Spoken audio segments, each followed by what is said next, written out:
Hi friends, இன்றைக்கி என்ன தெரிஞ்சுக்க போகிறோன்னா, நாம் செய்த பாவம் நம்மை தொடருமா? கர்மா இஸ் ரிப்பீட்டட். பார்க்கலாம் வாங்க. ஒரு அழகான ஒரு கிராமம். அந்த கிராமத்தில் ஒரு ஆணும் பெண்ணும் வாழ்ந்து வந்துங்கிறாங்க. அவங்களுக்கு ரொம்ப வருஷமாக குழந்தை பாக்கியம் இல்லை. அவங்களோட ஜீவனமே ரொம்ப கஷ்டகாலமாக போயின்னு இருக்குது. அந்த வீட்டு வழியாக ஒரு பெரியவர் வராரு. அந்த பெரியவர் யாத்திரைக்கு காசிக்கு போயின்னு இருக்கிறாரு. அந்த பெரியவர் கேட்குறாரு, ஐயா ரொம்ப இருட்டாகி போச்சு, நான் இன்றைக்கி இரவு உங்கள் வீட்டில் தங்கிட்டு நாளை காத்தால் எழுந்திரிச்சு போயிடுறேன் ஐயா அப்படின்னு அந்த பெரியவர் கேட்க, இந்த தம்பதியரும் கொஞ்சம் நேரம் யோசிச்சோ சரிங்க தங்கிக்கோங்க அப்படின்னு உள்ளே விட்டுறாங்க. கொஞ்ச நேரம் அப்படியே அந்த பெரியவர்கிட்ட பேச்சு உரையாடல் நடத்துகிறாங்க. அப்படி நடத்தும்போது அந்த ஐயா சொல்கிறாரு, நான் ஆடம்பரமாக அப்படி இப்படி இறக்கலாம், எனக்கு அதெல்லாம் விருப்பம் இல்லை அப்படின்னும், என்கிட்ட 1000 தங்க காசுகள் இருக்குது, இதை பாருங்க அப்படின்னு திறந்து காட்டுறாங்க. அந்த 1000 தங்க காசுகளை பார்த்த உடனே இந்த தம்பதியருக்கு அப்படியே மெய் மறித்து போயிட்டாங்க. இவ்வளோ தங்க காசுகளா அப்படின்ட்டு. சரின்ட்டு, சரி ஐயா நீங்கள் படுத்துக்கோங்க அப்படின்னு சொல்லிட்டு அந்த ஐயா அந்த பெரியவர் படுத்துக்கிறாங்க. இவங்களும் எழுந்து போய் படுத்துடுறாங்க. ராத்திரி எழுந்திரிச்சோ இவங்க 2 பேரும் பிளான் போட்டு அந்த தங்க காசில் எப்படியாவது நம்ம ஆட்டையை போட்டணும் அப்படின்னும் யோசிக்கிறாங்க. இந்த தம்பதி அந்த கணவன் என்ன பண்ணுறான், நேராக போய் இரும்பு தங்க காசுகளை அதுக்குள்ளே வச்சுட்டு அந்த 1000 தங்க காசுகளை மாற்றி வச்சிடுறாங்க. மறுநாள் காலையில் விடியுது. ஆனால் அந்த பெரியவர் முன்னாடி எந்த சந்தேகம் வராத மாதிரியே இவங்க தம்பதியர் நடந்துக்கிறாங்க. அந்த பெரியவர், நான் காசிக்கு கிளம்புறேன், உங்களுக்கு ஏதாவது வேண்டுதல் இருந்தால் சொல்லுங்கோ, நான் வேண்டிக்கிறேன் உங்களுக்கு பதிலாக அப்படின்னு அவங்கக்கிட்ட சொல்ல, அவங்க எங்களுக்கு ரொம்ப வருஷமாக குழந்தை பாக்கியம் இல்லை ஐயா, அது ஒன்றா வேண்டிக்கோங்கோ அப்படின்னு இந்த தம்பதியர் சொல்கிறாரு. அவரும் சரின்ட்டு நேராக காசிக்கு யாத்திரைக்கு கிளம்பிடுறாரு. இங்கேருந்து நேராக காசிக்கு கிளம்பி அந்த புண்ணிய ஸ்தலத்தில் நீராடி அங்கேயே இந்த தம்பதியர் கோசம் அந்த சிவபெருமானை வேண்டிக்கிறாங்க. அங்கேருந்து ஒரு ஆசிரமத்தை தேடி கண்டுபிடிக்கிறாங்க. அந்த ஆசிரம நிர்வாகிக்கிட்ட போய் உதவி கேட்குறாங்க. ஐயா எனக்கு ஒரு உதவி செய்ய முடியுமான்ட்டு. அந்த நிர்வாகி, சொல்லுங்க ஐயா என்ன வேணும் உங்களுக்கோ, என்னால் முடிஞ்ச உதவி செய்கிறேன் அப்படின்ட்டு. ஒன்றும் இல்லையா, இந்த ஆசிரமத்தில் இருக்கிற குழந்தைகளுக்கு எல்லாருக்கும் இன்றைக்கி நல்லா வயிறார சமைச்சு சாப்பாடு போட்டு விருந்து மாதிரி செஞ்சு போடுங்க ஐயா, அதுக்கு ஆவர செலவு நான் உங்ககிட்ட கொடுத்துட்றேன் அப்படின்னும் அந்த ஆசிரியர் நிர்வாகிட்டே சொல்கிறாங்க. நானும் பலான இடத்துல இருக்கிறேன், நீங்கள் எல்லா வேலையும் முடிச்சிடுங்கோ, நான் நேராக வந்தீங்கன்னா உங்களுக்கு நான் பொற்காசுகளுக்கு கொடுத்துட்றேன் அப்படின்னும் அந்த நிர்வாகிக்கிட்டே சொல்கிறாங்க. அந்த நிர்வாகியும் இந்த ஆளை பார்த்தா நம்பிக்கையோட முன்னாடி காசு கூட கேட்காம சரி எல்லாம் செஞ்சுட்டு இருக்கோ அதுக்கப்புறம் வாங்கிக்கலான்னு அந்த நிர்வாகி நினச்சான். சரி அந்த நிர்வாகி போய் அந்த தெரிஞ்ச ஒரு ராஜா கிட்ட போய் கடமாக வாங்கி அன்னைக்கு ஆகிற செலவு மொத்தம் இந்த நிர்வாகி கடமாக வாங்கி செஞ்சிடறான். செஞ்சு முடிச்சுட்டு நேராக அந்த பெரிய இடத்துக்கு போய், ஐயா நான் மொத்தம் செஞ்சு முடிச்சிட்டேன், எனக்கு அந்த பொற்காசுகளை கொடுங்க ஐயா அப்படின்னு போய் கேட்குறான். அப்படிங்களா ஐயா, சந்தோஷம், அதை எத்தனை 2 நேராக போய் அந்த மூட்டையை அவுக்குறான். அவுத்தா அதில் மொத்தமே இரும்பு தாங்கிது, இரும்பு நாணயம் தாங்கிது, தங்க நாணயம் இல்லை.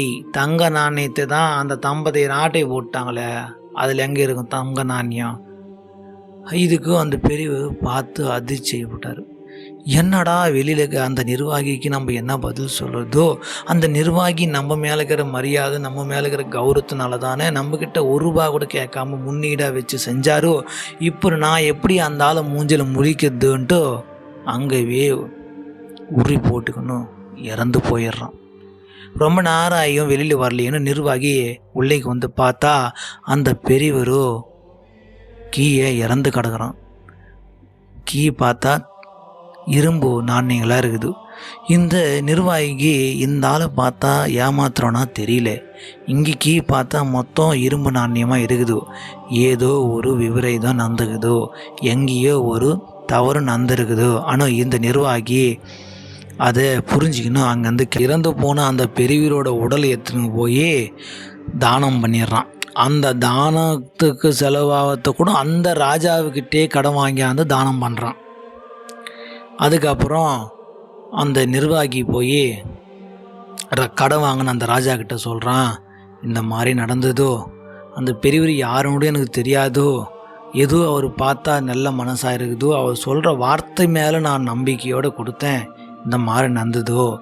ஏய் அந்த ராஜா, ஏய் எனக்கு அதெல்லாம் தெரியாது, எங்கிட்ட வாங்கின பொற்காசுகளை நீ கொடு, இல்லைன்னா அடிமையாக கெட அப்படின்னு சொல்லிடுறாரு. இவர்கிட்ட பொற்காசுகளும் இல்லை, கொடுக்க முடியல. என்ன பண்ணுறாரு, அடிமையாகவே இருக்கிறாரு. இந்த நிர்வாகி 10 வருடமாக அடிமையாகவே இருக்கிறார். இவர் யாருக்காக அந்த பெரியவர் அந்த தான தர்மம் பண்ணாரோ, அந்த தம்பதியருக்கு அழகான ஆண் குழந்தை பிறகுது. அந்த ஆண் குழந்தை அப்படியே வளர்ந்துக்கினே 10 வருடம் ஆகுது.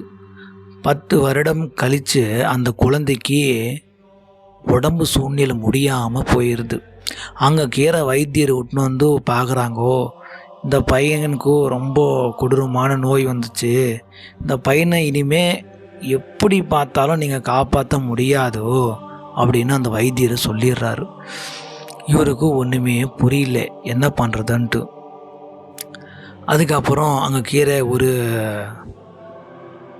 முதியவர் வந்து சொல்கிறாங்கோ, டேய் காசிக்கு விட்டுன்னு போய் அந்த புண்ணிய ஸ்தலத்தில் நீராடுடா, உன் பையனுக்கு வந்த நோய் ஏதாவது தீர்ந்து போயிடும் அப்படின்னு ஒரு முதியவர் வந்து சொல்கிறாரு.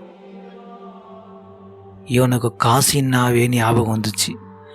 அடே, நம்ம வீட்டுக்கு காசிக்குன்னு ஒரு ஆள் தங்கிட்டு வரும்போது அவன்கிட்ட நம்ம கொள்ளை அடித்த காசுனால இந்த விபரீதம் நடந்ததோ நம்ம குழந்தைக்கு அப்படின்ட்டு இவனுக்கு அந்த சிந்தனை தோணுச்சு.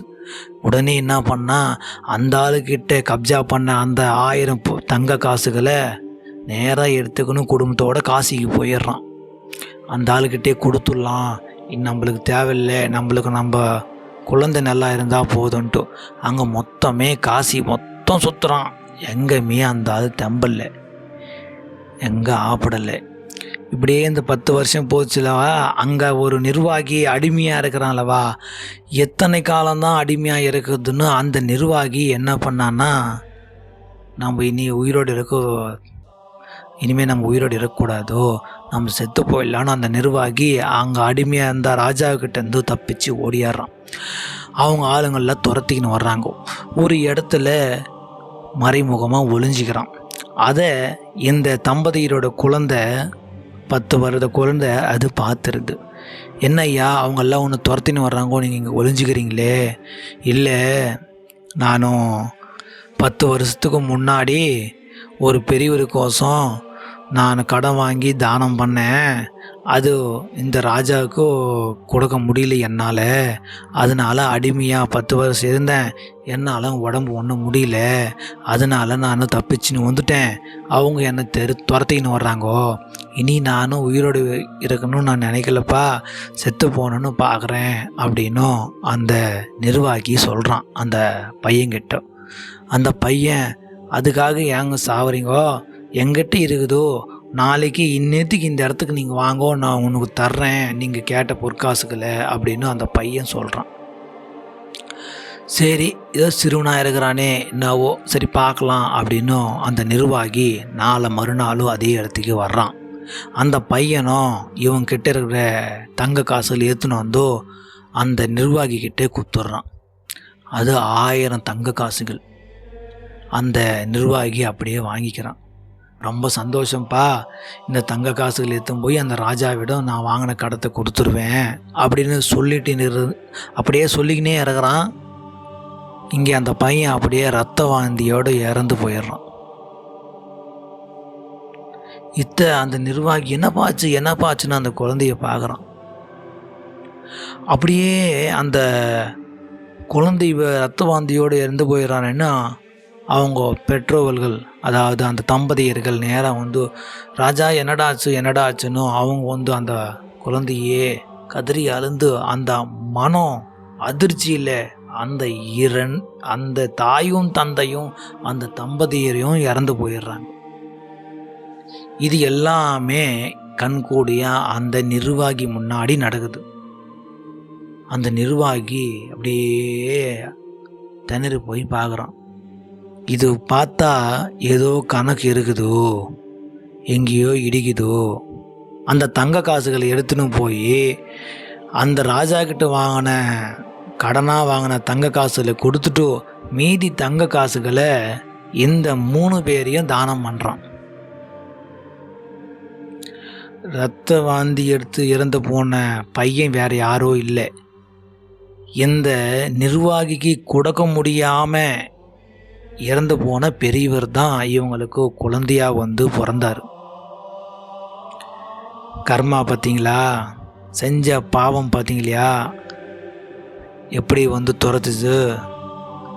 அப்படி துரத்தி 3 பேருமே அதுதான் பாவம், செஞ்ச பாவம் நம்மை துரத்தும். கர்மா இஸ் ரிப்பீட்டட். மறக்காமல் சப்ஸ்கிரைப் பண்ணி அந்த பெல் ஐக்கான் தட்டி விடுங்க. பாய்.